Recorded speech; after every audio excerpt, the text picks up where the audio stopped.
Aujourd'hui, nous allons mettre en évidence la similarité d'un enseignement pouvant être retiré en le témoignage de l'évangile de Matthieu 16, versets 21 à 28 et en le Coran dans le passage de la sourate 18, versets 60 à 82.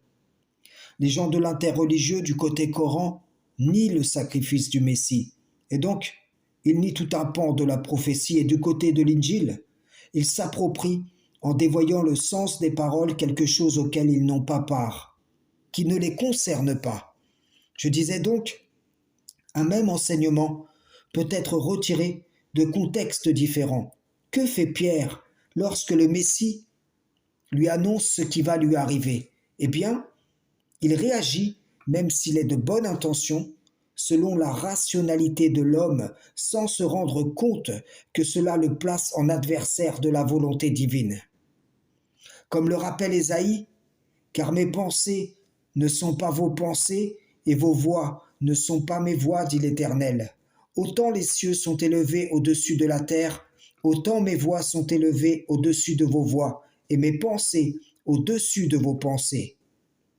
Moïse aussi, face au jugement du serviteur du Tout-Puissant qu'il rencontre, réagit selon la rationalité des hommes, sans se rendre compte que derrière cela, il y a une volonté divine.